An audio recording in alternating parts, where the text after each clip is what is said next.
இனிமே என்ன மூஞ்சில முழிக்காதீங்க. நீங்க எல்லாம் ஒரு அம்மா அப்பாவா ஆச்சு கேவலமா நடந்துக்கிட்டீங்க. இனிமே நான் என்ன புருஷன் வீட்டுக்கு போறேன். உறவுகள் அனைவருக்கும் அன்பான வணக்கங்க. நேரம் வரும் வரை காத்து ஓடு மீன் ஓட, ஒரு மீன் ஒடுக அப்படின்னு ஒரு இது இருக்கு இல்லையா? அது சிந்தாமணிக்கு தாங்க பொருந்தும். கரெக்ட்டான ஆளுங்க. கரெக்ட்டா அவள இவ பறிக்க போறா. உண்மையிலே சத்யாவும் ரேகாவும் லவ் பண்றாங்கன்னு தெரிஞ்ச கையோட, மீனா கிட்ட வசமா சிக்குனா சிந்தாமணி அப்படின்னு நினைச்சுக்கிட்டு இருக்க. இப்ப சிந்தாமணி கிட்ட தான் இதுக போய் இவங்களோட பிடி மாட்டிக்குதுன்னு சொல்லணும். பணம், பணம் மாயை, பணமே காயமே இது பொய்யடாங்கிற மாதிரி பணமே இது பொய்யடான்னு தெரியாம வாழ்ந்துகிட்டு இருக்கான் சத்யா. அத்தைகிட்ட போய் அப்படியே ஒட்டிக்கிட்டேன் அட்டை மாரி. அப்படியே கொண்டாந்து வச்சுட்டு போறாங்க. நகை நட்டு குடுக்குறாங்களாம். அதாவது மீனா அம்மா வாங்க மாட்டாங்கன்னு தெரிஞ்சே அவ குடுக்குறா பாத்தீங்களா? காய நகர்த்துறா. சரி அப்படின்னு கிடைச்ச மட்டும் லாபம். போய் ஏன்னா சொல்லலாம்ல, உங்க அம்மாட்ட குடுத்தேன் வேணான்ட்டாங்க. அவன் நல்ல மனுஷனா இருந்தா, முத்து மாரி ஆளா இருந்தா, அப்படி படுத்தி எடுக்கிற அம்மாவே விட்டு குடுக்க மாட்டாரு முத்து. பாத்தீங்கல்ல? விஜயா வந்து தங்கியிருந்தாங்கல்ல, எங்க அம்மாவ பத்தி உங்க அம்மா என் தப்பா பேசியிருந்தாங்க. எப்படி பேசினாரு பாத்தீங்களா? அதுதாங்க புள்ளைங்கிறது அம்மாவுக்கு குடுக்குற ஸ்தானம், மரியாதை அப்படி இருக்கணுங்க புள்ளைன்னா.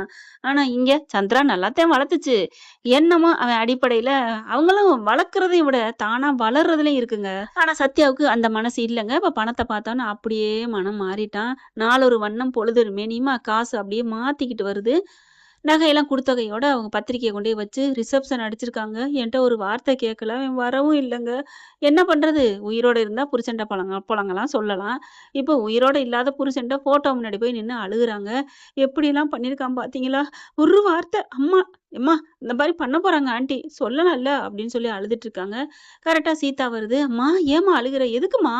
"இல்லடி" அப்படின்னு கையில வச்சுட்டு இருக்காங்க. பார்க்குறாங்க. பார்த்தோன்னே, "என்னம்மா? என்னது? இது எப்ப?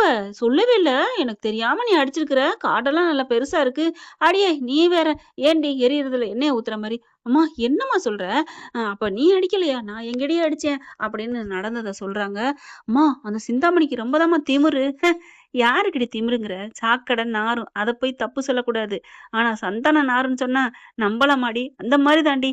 என்னம்மா சொல்ற? சத்யா தாண்டி எதுவுமே சொல்லாம எல்லாத்துக்கும் அவங்களுக்கு ஒத்து போறானேடி. அப்புறம் அவன் ஒத்து போனதுனால தானே இவங்க அப்படி வந்து பண்ணிட்டு போறாங்க.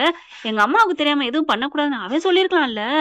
அப்ப ஆக மொத்தம் இவன் மட்டும் என்ன சந்தனமா? அதுவும் சாக்கடைன்னு தாண்டி சொல்லணும். என்ன ஃப்ரெண்ட் நான் கரெக்ட்டா? நான் சொல்றது தப்பா? இல்லையான்னு கமெண்ட்ஸ்ல சொல்லிருங்க. சரி விடும்மா. போனா போயிட்டு போகுது விடு அப்படிங்கிறாங்க. நீ போகாதம்மா அதுக்கு. ஏன்டி சும்மாவே அவன அப்படியே ஒப்படைச்சுக்கிட்டாங்க, புடிச்சுக்கிட்டாய்ங்க. அப்புறம் போகாம இருந்து நான் போய் தாண்டி ஆகணும். இதாங்க பெத்த மனசு பித்துங்கிறது. அப்பப்போ வருதுங்க. பஞ்ச் டயலாக் வருதா? இல்ல அனுபவம் வருதான்னு தெரியல. அப்புறம் கொஞ்சம் சகிச்சுக்கங்க. அட்ஜஸ்ட் பண்ணிக்கங்க. இல்ல இந்த மாரிலாம் பேசாதீங்க. கதைய மட்டும் சொல்லுங்கன்னு சொன்னா கமெண்ட்ஸ்ல சொல்லிருங்க ஃபிரெண்ட்ஸ். அப்புறம் இவங்க ரெடி ஆகுறாங்களா? போவோம். இப்போ உடனே இல்ல. அது 2 நாள் கழிச்சு தான். சீதா வந்து உன்னைய பார்த்துட்டு போலான்தாம்மா வந்தேன். என்னம்மா இப்படிலாம் பண்ற? அப்படிங்கிறாங்க. உனக்கு என்னம்மா இப்படி வந்திருக்க வந்த வீட்டுக்கு வந்தது எல்லாமே அப்படி இருக்கே.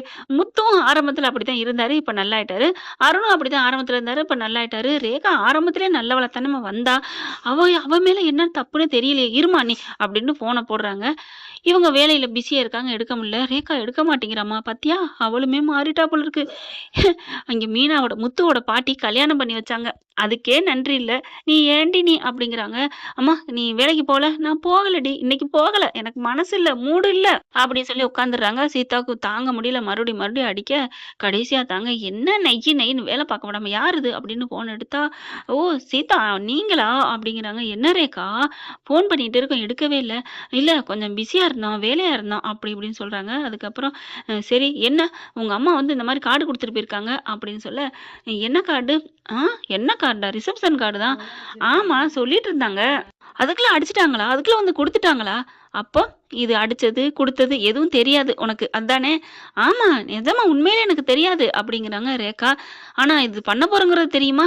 அது தெரியும் பேசுனாங்க." இப்படி உடனே பண்ணுவாங்கன்னு எனக்கு தெரியாதே." அப்படின்னு ரேகா சொல்றாங்க. "அம்மா உன் மருமகளுக்கு எதுவும் தெரியாதம்மா. நீ ஏம்மா பயப்படுற? ஏன் ஆன்டி கிட்ட குடுங்க." அப்படின்னு சொல்லிட்டு, "ஆன்டி எனக்கு எதுவுமே தெரியாது. இது அம்மாவா பண்ணியிருக்காங்க. நீங்க எதுவும் நெனச்சுக்காதீங்க ஆன்டி. அது எப்படி இருக்குன்னு கூட நான் பார்க்கவே இல்ல. இன்னும் அம்மா என்ட்ட குடுக்க கூட இல்ல. அதுக்கெல்லாம் ஏன் அவசரப்பட்டு உங்ககிட்ட வந்து குடுத்தாங்க? சாரி ஆன்ட்டி, சாரி ஆன்ட்டின்னு சொல்றதோட நிக்காம வண்டிய எடுத்துட்டு கிளம்பி வீட்டுக்கே வந்துருது. ஆன்ட்டி கோச்சுக்காதீங்க. இப்படிலாம் பண்ணிருப்பாங்கன்னு நினைக்கவே இல்ல அப்படின்னு சொல்லிடுறாங்க. இங்க அதுக்குள்ள சிந்தாமணி ஊர் ஊரா சுத்திட்டு வீட்டுக்கு வருது. "எங்கேம்மா போன? வீட்டுக்கு வாம்மா" அப்படின்னு சொல்லிட்டு வந்த கையோட கத்துது காச்சு மூச்சுன்னு. "நீ எதுக்கு இப்படிலாம் பண்ண? என்ட்ட கேட்காம?" "இப்ப என்னடி? கேட்டு மட்டும் பண்ணா என்ன பண்ண போற? இதே மாரி தானே அடிக்க போறோம்." "அம்மா அடிக்க போறத பத்தி நான் தப்பு சொல்லலம்மா. என்கிட்ட சொல்லி அடிக்கிறது, வைக்கிறது நான் அத்தைகிட்ட, ஆன்ட்டிகிட்டயும் கேட்டிருப்பேன். அங்கேயும் போய் சொல்லணும்ல. ஏய் உனக்கு என்னடி? நீங்க பிஸியா இருக்கீங்க. உன்னைய தொந்தரவு கூடாதுன்னு நான் போயிட்டு வந்தேன்டி. பாருங்க மாப்ள." அப்படியே உடனே சத்யாவும், "ஆமா ரேக்கா, அத்தை சொல்றது சரிதானே." அடங்கொய்யால எப்பொழுதுடா உன்னைய துப்பாக்கி எடுத்துட்டு வந்து போட்டு தள்ள வந்தாங்க பாட்டி ஊருக்கு. இன்னைக்கு பார்த்தா நொத்த சொல்றது சரிதானாமே. பார்க்குறாங்க ரேக்கா, "என்ன சத்யா அப்படியே மாறிக்கிட்டு வர்ற? என்ன இதெல்லாம் தப்பு இல்லையா? அம்மாவுக்கு சொல்லணும். உனக்கு அறிவு இல்ல?" "ஏம்மா ரேகா, இப்ப சொல்ற நீ? அன்னைக்கு எனக்கு தெரியாம நீ கல்யாணம் பண்ண போனியே! அது அப்ப உனக்கு அறிவு இருந்துச்சா என்ன?" "ஐயோ! அம்மா நீங்க எதைக்கு எத முடிச்சு போடுறீங்க? அன்னைக்கு உங்ககிட்ட முன்னாடியே வந்து பொண்ணு கேட்டாங்க. நீ மாட்டேன்னு சொன்ன. மாட்டேன்னு சொன்னதுனால தான் நாங்க உனக்கு தெரியாம போய் கல்யாணம் பண்ண போனோம். ஆனா அங்க ஆன்டி அப்படி இல்ல. அவங்கட்ட கேட்டா மாட்டேன்னு சொல்லப் போறாங்க. ரிசப்ஷன் வைக்கிறதுக்கு" அப்படின்னு சொல்ல, "இங்க பாரு எல்லாம் முடிஞ்சு போச்சு. நீ சும்மா சும்மா என்ன பேசாத. பாருங்க மாப்பிள" அப்படின்னு ஒரு சிணுங்கல் சிணுங்குனோனே, இந்த புள்ள எல்லா நாடகத்திலும் இப்படித்தாங்க ஒரு பொண்ண வச்சுக்கிறது. குடிக்கெடுத்ததா தான் இருக்கு வானத்த போல. இப்ப பார்த்தீங்கன்னா புது வசந்தம். எல்லா நாடகத்திலும் இப்படித்தான் பண்ணிக்கிட்டு இருக்கு. சத்யா உடனே "நீ அடங்கு" அப்படின்னு சொல்லி அடக்கிறான். "எனக்கு இது என்னமோ பிடிச்சுக்கல" அப்படிங்கிறாங்க. அடுத்து முத்துக்கு எல்லாருக்குமே சொல்லி சொல்லி அதுவும் அப்படியே ஒரு எகத்தாளமா சொல்ல, "வர்றோம் வர்றோம்" அப்படிங்கிறாங்க. ஏன்னா சத்யாவுக்காக போய் தானே ஆகணும் அப்படின்னுட்டு. அதுல முத்துக்கிட்டயும் மீனாட்டையும் நகை குடுத்த விஷயத்த சந்திரா சொல்லுது. "எதுக்கு நகை குடுக்குறாங்க? ஏன் குடுக்குறாங்க?" அப்படின்னு மீனாவும் கத்துறாங்க. "ஏய் நான் திருப்பி குடுத்துட்டேன்டி, வாங்கிக்கலடி" அப்படிங்கிறாங்க. அந்த அம்மா ஏதோ ஒரு பிளான போட்டு தான் பண்ணுது.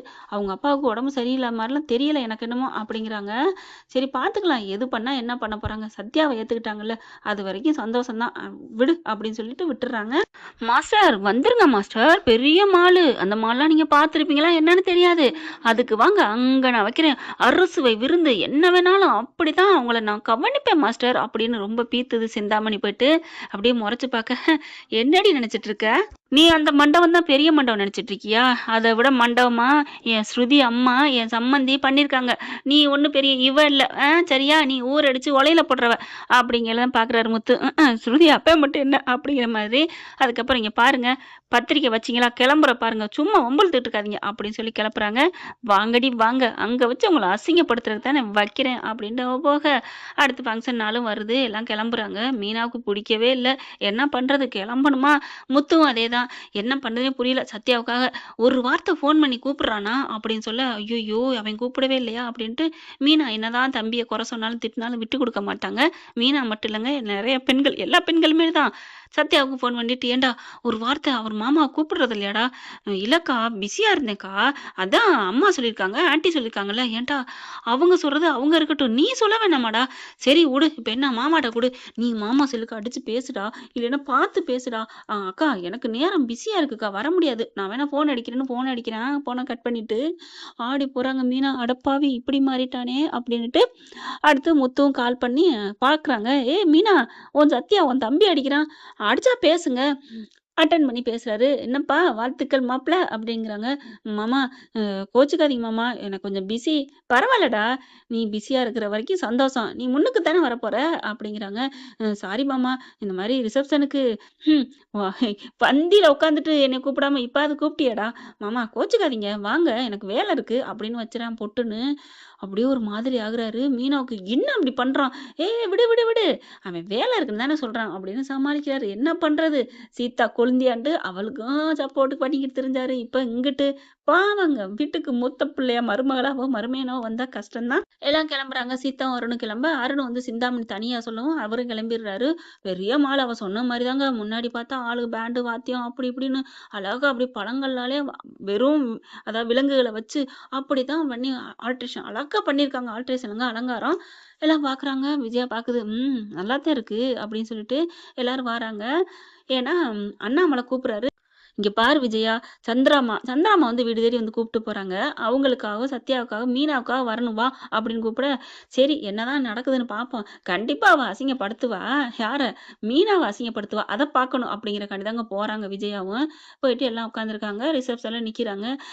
இதுக்கெல்லாம் வந்த வாழ்க்கைய பாரு அப்படின்னு திரும்பிக்கிறது விஜயா சத்யாவ பார்த்துட்டு.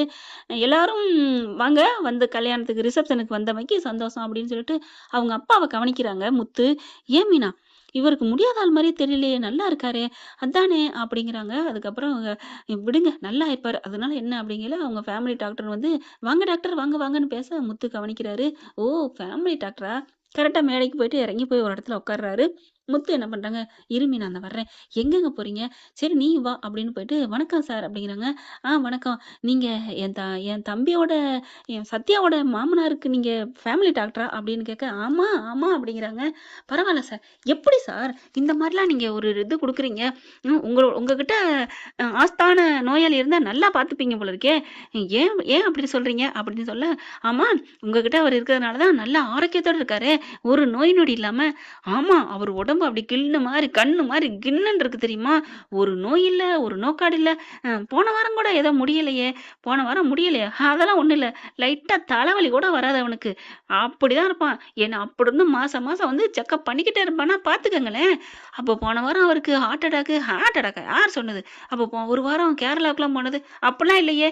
நாங்க ஒரு ஃபேமிலி டூரா போயிருந்தோம். அவரையும் கூப்பிட்டேன் வந்தோம். அதுல தான் போயிட்டு வந்தோம். இங்க பாருங்க ஃபோட்டோ கூட. அப்படியே செம்ம காண்டாகுறாங்க. ஃபோட்டோலாம் எடுத்துக்கிறாங்க. அந்த இத எனக்கு கொஞ்சம் அனுப்புங்க சார் அப்படின்ட்டு. பாரு மீனா பாத்தியா? என்னங்க பண்றது? விடுங்க. சத்யாட்ட சொன்னா நம்புவானா? அப்படியே நம்மளால அவன் வாழ்க்கை போயிரும். பேசாம இருங்க அப்படின்றாங்க. அடுத்து ரேகா வந்து மேடைக்கு போயிடுறாங்க. ரேகா கை குடுக்குறாங்க. ஃபோட்டோலாம் எடுக்குறாங்க. ரேகா உனக்கு நான் 2, 3 ஃபோட்டோ அனுப்பியிருக்கேன் பாரு. வீடியோ அனுப்பியிருக்கேன் பாரு அப்படிங்கிறாங்க. அந்த டாக்டர் பேசுனதையும் அனுப்பிடுறாங்க. பார்த்தோன்னே ரேகாவுக்கு ஒரு மாதிரி ஆகுது. ச்சே! அப்பா இப்படி பண்ணியிருக்காரு. அம்மா இப்படி பண்ணியிருக்கு. அப்ப நம்ம மனசார ஏத்துக்கலையா?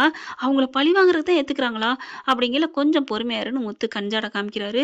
சரிங்க மாமா, சரி அப்படின்னு சரி அண்ணா அப்படின்னு சொல்லிட்டு பேசாம இருந்துடுறாங்க. அப்புறம் ரிசப்ஷன்லாம் முடியுது. சரி வாங்க எல்லாரும் சாப்பிட போவோம்ன்னு சொல்லிட்டு எல்லாரையும் சாப்பிட உட்கார்றாங்க. ரேகானால ஒண்ணுமே பண்ண முடியல. என்ன பண்றதுன்னு தெரியாம தவிச்சிட்டு இருக்காங்க. கேட்கவும் முடியல, மெல்லவும் முடியல, முழுங்கவும் முடியல. பந்தியில உட்கார போயில கடைசியில சந்திரா என்ன பண்றாங்க, போய் உட்கார போறாங்க. கரெக்ட்டா பெரிய விஐபி வராங்களாம். எந்திரிங்க எந்திரிங்க அவங்க வராங்க. அவங்க தான் முக்கியம் அப்படின்னு சொன்னோனே சந்திராவும் எந்திரிக்குது. முத்துவும் மீனாவும் பார்த்துட்டு இருக்காங்க. வேகமா ஓடி வராங்க. "அத்தை உட்காருங்க" அப்படின்ட்டு. "இங்க பாரு எனக்கு அவங்க தான் முக்கியம்" அப்படின்னு சொல்லிட்டு எழுப்புறாங்க. சத்யா அங்கேருந்து பார்க்குறான். அவனுக்கு கொஞ்சம் கூட ரோசம் இல்ல. மெதுவா வர்றான். டக்குன்னு சந்திராவ மீனா அம்மாவ எழுப்பிட்டு அந்த ஆள உட்கார வைக்கிறாங்க. இவர் அப்படியே தள்ளி விட்டோனே தாங்கி பிடிக்கிறாரு முத்து. "ஏம்மா நீ என்ன வேணாலும் எதுல வேணாலும் பழி வாங்கு. அன்னத்துல உட்கார்ந்துருக்காங்க. சாப்பாட்டுக்குள்ள கை வைக்கிறவங்கள போயிட்டு இப்படி என்ன நீலாம் ஒரு மனுஷ ஜென்மம்" அப்படின்னு ஓங்கி அறைய போக சத்யா வந்து "மாமா" அப்படிங்கிறான். "பாத்தீங்களா மாப்ள அவங்க பெரிய விஐபின்னு எந்திரிங்கன்னு சொன்னேன். உங்க அம்மா தெரியாம கீழ விழுந்துட்டாங்க. அவங்க விழுந்ததுக்கு என்ன அடிக்க வந்துட்டாரு. கொஞ்சம் விட்டுருந்தா என்ன அடிச்சிருப்பாரு" அப்படிங்கிற. இங்க பாருங்க கோவம் தான் வந்துச்சு. அடிக்கல. அடிச்சாலும் தப்பு இல்ல. ஒருத்தவங்க சாப்பிடுறதுக்கு உட்கார்றாங்க. அன்னத்துல கை வச்ச பிறர் கன்னத்துல கை வைக்க கூடாதுன்னு சொல்லியிருக்காங்க. நீ அன்னத்துல கை வச்சவள எந்திரிக்க வைக்கிற அப்படிங்கல. ஏன்டா உனக்கு உரைக்கல? உன் அம்மாடா. பெத்த தாய் இப்படி இருக்கையில எப்புட்றா அப்படிங்கிறாங்க. அப்ப உடனே கோவம் வருது. சரி அது எனக்கு தெரியும். உங்களுக்கு என்ன? எங்க அம்மா தானே. மீனாவுக்கு கோவம் வந்துருது. பலார் பலார்ன்னு சத்யாவ போட்டு அடிக்க, சீதாவும் போட்டு அடிக்க. அருண் இருந்துட்டு, "சீதா இரு. அது அவங்க குடும்ப பிரச்சனை." "எதுங்க அவங்க குடும்ப பிரச்சனை? ஏன் அம்மாங்க, ஏன் தம்பிங்க என் அம்மாவ பந்தியிலேருந்து எழுப்பி விட்டுருக்காங்க." ரேகா பாக்குது. ஐயோ ஏன் சத்யா இப்படிலாம் பேசுற? "அம்மா இப்படிலாம் பேசாதம்மா. ஏண்டி உன் மாப்பிள்ளைக்கு இருக்கிறத கூட உனக்கு இல்லையாடி? இங்க பாருமா நீ பண்ண தப்பு டூ மச். எல்லாரும் பார்த்துக்கிட்டே இருக்காங்க. ஏன் பந்திக்கு இடமா இல்ல? அது அங்கிட்டலாம் இதுதான் விஐபி ரோலு. விஐபி ரோல்ல உட்காரணுமா? ஏன் என்ன பொறுத்த வரைக்கும் அவங்க தாம்மா விஐபி. ஏன் சத்யாவை கொடுத்தது அவங்கம்மா. அவங்க இல்லாம சத்யாவை வச்சுதான் இந்த ரிசப்ஷனே. அந்த சத்யாவை கொடுத்ததே அவங்க. அவங்கள விட்டுட்டு அப்படிங்கிற. இங்க பாரு பேசாம போடி அப்படிங்கிறாங்க. சத்யா உடனே என்ன ரேகா இப்படிலாம் பேசுற? அவங்க உன் அம்மா. என் அம்மாவுக்கு பேசணும் நீ சொல்ற. உன் அம்மாவுக்கு நீ பேச மாட்டியா? அது எங்க அம்மாவை உங்க அம்மா இப்படி செஞ்சிருந்தா அப்ப நான் உங்க அம்மாவை திட்டுவேன். அது உங்க அம்மா வந்தானே யார் அம்மா வந்தானே ஏன் அம்மா வந்தானே யாரு அந்த இடத்துல அநீதி இழைக்கப்படுதோ அவங்களுக்காக நான் குரல் கொடுப்பேன். இப்ப என் அத்தை அநீதி இழைக்கப்பட்டு நிக்கிறாங்க. "அத்தை நீங்க எதுவும் நினைக்காதீங்க எந்திரிங்க" அப்படின்னு சொல்லிட்டு, "அண்ணா விடுங்கண்ணா என் அத்தை நான் பாத்துக்கிறேன்." ரேகா அப்படிங்கிறாங்க. "அம்மா விடுமா உன் குட்டு எல்லாம் தெரியும்." உடனே அப்பங்காரன் வரேன். "என்ன ரேகா அப்படிங்களப்பா வாயை மூடிட்டு சும்மா இருங்கப்பா. சொல்லக்கூடாதுன்னு நினைக்கிறேன்." சத்யா வந்து ரேகா அது இங்க பாருங்க நீங்க கல்யாணம் பண்ணிக்கிறது என்னையா இவங்களையா? என்ன ரேகா இப்பெல்லாம் பேசுற? அப்புறம் எப்படி பேசணும்? மாத்தி பேசணுமா? இங்க பாருங்க, கல்யாணம் பண்ணிக்கிறது இவங்களையா, என்னையா? மாத்தி கேட்டுட்டேன். போதுமா? ரேகா அப்படிலாம் இல்ல அப்படிங்கையில முத்து பார்க்குறாரு. பரவால்ல, ரேகா இருக்கு நம்ம பக்கம் அப்படிங்கிற மாரி. இங்க பாருண்ணே, நான் என்னைக்குமே நியாயமா நடப்பேன். சத்யா வேணா முன்ன போகலாம், பின்ன போகலாம். நான் எப்பவும் நியாய தராசு முள்ளு மாரி கரெக்ட்டா நான் மெயின்டெயின் பண்ணுவேன். என் அம்மாவா இருந்தேன்னா, அப்பாவா இருந்தேனே, இப்படி ஒரு வாழ்க்கை ஒரு சாப்பாட்டுல உட்கார்ந்தவங்கள ச்சே! அப்படின்ட்டு இங்க பாரு சத்யா, நீ எனக்கு புருஷனா இருந்தாலும் சரி, இல்லாட்டினாலும் சரி, நீ இவகிட்ட இருந்தாலும் சரி, நான் என் அத்தை கிட்ட தான் இனிமே இருப்பேன். இவங்க நைஸா நம்மள லவுட்டிக்க பார்க்குறாங்க. அது புரியாம நீ இருக்கியேடா பேப். நான் வேணாம் விடு. நான் சொல்றேன். அத்தை வாங்க நம்ம போவோம். இல்ல ரேகா ஒண்ணும் இல்லம்மா. அத்தை உங்க நல்ல மனச இவங்க பதம் பார்க்குறாங்க. வாங்க நம்ம போவோம். வேணாம் இங்க இருக்க வேணாம். எங்கேயாவது போய் சாப்பிடுவோம். வீட்டுக்கு போய் ஒரு வேளை ஒரு உலக்கு கஞ்சி போட்டு கூட சாப்பிடுவோம். கௌரவமா குடிப்போம். இங்க வேணாம் அத்தை. எங்க அம்மா, எங்க அப்பா சரியில்ல. ஏய் என்னத்தடி சரியில்ல? சரியில்லைங்கிறத காமிக்க வச்சிராதம்மா, நிரூபிக்க வச்சிராத. என்ன நிரூபிக்கிறா? என்ன வச்சிரா? மாப்பிள பாருங்க மாப்பிள. ரேகா நில்லு. என்ன என் மேல உனக்கு விருப்பம் இருக்குல்ல? என் பேச்சுக்கு மதிப்பு குடுப்பியா? குடுக்க மாட்டியா? உன் பேச்சுக்கு மதிப்பு குடுக்கலன்னு யாரு சொன்னா? அப்ப ஏன் நீ போகணுங்கிற? அவங்க எவ்வளவு செலவு பண்ணியிருக்காங்க. அவங்க செலவு பண்ணது, அவங்க கௌரவத்த காப்பாத்திக்கிறதுக்காகவும், உன் அம்மாவ என் புகுந்த வீட்ட அசிங்கப்படுத்துறதுக்காகவும் தான். வேற எதுக்காகவும் இல்ல. கிளம்பு அப்படிங்கிறாங்க. மாட்டேங்கல. இங்க பார்றா பேக் அப்படின்னு சொல்லிட்டு அப்படியே காமிக்கிறாங்க. காமிச்சோனே அப்படியே ஆடி போறாங்க. என்ன ரேகா பாத்துக்கிட்டீங்களா எங்க அம்மா அப்பாவோட லட்சணம்? வாங்கி பாக்குறாரு. ஐயோ டாக்டர் கவுத்து புட்டானே அப்படின்ட்டு, இல்ல ரேகா நாங்க உன்னைய ஒண்ணும் இல்ல மாப்பிள்ளைய உன்னையும் பிரிக்கலாம் நினைக்கல. ஆனா அவங்க அம்மா பிரிக்க நினைச்சியே. ஒரு தாயும் பிள்ளையும் பிரிக்க நினைக்கலாமா? எங்கள மட்டும் அவங்க பிரிச்சாங்களே. அவங்க பிரிச்சாங்களா? வந்து மொறப்படி பொண்ணு கேட்டாங்க. எத்தனை வாட்டி உன் காலில் வந்து விழுந்தோம். மாட்டேன்னு உன் கௌரவம் பணம் தான் பெருசுன்னு வச்சுக்கிட்டீங்க. பணக்கார மாப்பிள்ளை குடுக்கன்னு சொல்லி நிச்சயத்துக்கு சம்மதிக்க மாட்டேன்ட்டீங்க. கல்யாணத்துக்கு ஒத்துக்க மாட்டேன்ட்டீங்க. இப்ப மட்டும் அந்த வீட்டுல இருந்து பணம் கொட்டிருச்சா? இப்ப மட்டும் அந்த வீட்டு மாப்பிள்ளை வேணுங்கிறீங்க, அந்த வீட்டு பையன் வேணுங்கிறீங்க அப்படின்னு ரேகா தூள் கிளப்பிட்டு, கிளம்புங்க அத்தை. மீனாக்கார், சீதா எல்லாம் கிளம்புங்க. அண்ணா கிளம்புங்க. என்னண்ணே முத்தண்ணே பாத்துட்டு இருக்கீங்க? என்ன ப்ரோ? இல்ல ரேகாவா இது? என்னையவே தூக்கி சாப்பிட்டுருவ போல இருக்கே நியாயத்துல. அப்புறம் என்னண்ணே, என்னை பத்தி உங்களுக்கு தெரியலையா? சத்யா வேணா தெரியாம இருக்கட்டும். ஐயையோ, நீ கேக்க கொண்டுட்டு ஃபேமிலி கேக்குன்னு வீட்டுக்கு வந்த பாரு, அன்னைக்கு என் மனசுல தங்கச்சி அடம் பிடிச்சம்மா. நீ வா தாயி, நம்ம எங்க போய் சாப்பிடுவோம்? ஏன் எங்கே போகணுங்கிறீங்க? ஸ்ருதி வர்றாங்க, நம்ம ஹோட்டலுக்கு போவோம். சூப்பரா விதவிதமா சாப்பிடுவோம். இப்பவே நான் ஆர்டர் பண்ணேன். ஒரு ஆர்டர் பார்சல், ஒரு ஆர்டர் இல்ல 9 ஆர்டர். வாங்க இருக்கிறதே நம்ம சாப்பிடுவோம் அப்படின்னு சொல்லிட்டு எல்லாரும் கிளம்புறாங்க. அப்படியே சோகமா அவங்க அம்மா வர, ஹலோ ஆண்டி எதுக்கு சோகமா வர்றீங்க அப்படின்னு சொல்ல, இங்க பாருங்க நீங்க எனக்கு இனிமே அம்மா மாதிரி, வாங்கம்மா நம்ம போவோம் அப்படின்னு ரேகா சொல்றது யாருக்கெல்லாம் பிடிச்சிருக்கோ கமெண்ட் பாக்ஸ்ல ரேகாவுக்கு ஒரு ஓ அப்படின்னு போட்டுருங்க ஃப்ரெண்ட்ஸ். ரொம்ப சந்தோஷமா எல்லாம் கிளம்புறாங்க. ஆனா துக்கப்பட்டு, துயரப்பட்டு, வெக்கப்பட்டு, அசிங்கப்பட்டானா அப்படின்னு இலங்கை வேந்தனா யாருன்னு தெரியலங்க. ஒரு என்னென்னமோ வருது பாட்டு கவிதை எல்லாம். உங்களுக்கு தெரிஞ்சா கமெண்ட்ஸ்ல சொல்லுங்க. அம்மா நீங்களும் சொல்லிருங்க பாட்டை. என்ன பாட்டு இதுக்கு போடலாம்? எதிர்பார்த்தது ஒண்ணு நடந்தது ஒண்ணா அப்படின்னு ஏற்கனவே நீங்க பாடிட்டீங்க. மனிதன் நினைப்பது உண்டு, இறைவன் நினைப்பதுண்டு, பாவம் அப்படின்னு. இப்ப சிந்தாமணியும் அவங்க புருஷனும் செம்மையா ஷாக்கிங்ல போய் நிக்கிறாங்க. பல்ப் நிறைய வாங்கிடுறாங்க. அந்த இடம் பாத்தீங்கன்னா போயிட்டு திரும்பி பாக்குறாங்க. முத்து, மீனா எல்லாம் கிளம்பிடுறாங்க. திரும்பி பாக்குறாங்க சிந்தாமணியும் அதையும். அவங்க கீழே காலடி அங்கிட்டு ஃபுல்லா பாத்தீங்கன்னா வெறும் ரத்த ஆறா ஓடுது. என்ன அப்படின்னு, எப்படி அப்படின்னு பார்த்தா எப்படின்னு தெரியுமா? ஏன்னா சிந்தாமணியும் அவங்க புருஷனோட மூக்கு அறுபட்டு கீழே போயிடுச்சு இல்லையா? அதுல இருந்தா கொரன்னு ரத்தம் ஊதிவே கிடக்கு. என்ன ஃப்ரெண்ட்ஸ் சும்மா காமெடிக்கு சொன்னேன். எல்லாம் கிளம்புறாங்க. ரேகாவும் அவங்க அப்பாவும் அவங்க வெட்டின குழியில அவங்களே விழுந்து கிடக்குறாங்க. இவங்க எல்லாம் கிளம்பி போறாங்க. ரேகா மாதிரி நல்ல மனசோட இருந்தா சூப்பரா தான் இருக்கும். இப்படிலாம் போகும், இப்படிலாம் நடக்கலாம். எப்படியோ ஒரு விதத்துல அசிங்கப்படுத்த போறாங்க சிந்தாமணி. ரேகா ஸ்ட்ராங்கா இருக்க போதா? சத்யா கேரக்டர் இப்போதைக்கு போறத பார்த்து அவன் ஸ்ட்ராங்கா இருக்க மாட்டான்னு தோணுது. பார்க்கலாம் ஃப்ரெண்ட் என்ன நடக்க போகுதுன்னு. இந்த பதிவு உங்களுக்கு பிடிச்சிருந்துச்சுன்னா பிடிச்சிருக்குன்னு கமெண்ட் சொல்லிட்டு உங்க பொண்ணான கையில ஒரு லைக்கை தட்டி சப்ஸ்கிரைப் பண்ணி ஆதரவு கொடுத்துருங்க. அன்பு உறவுகளே. Thank you friends.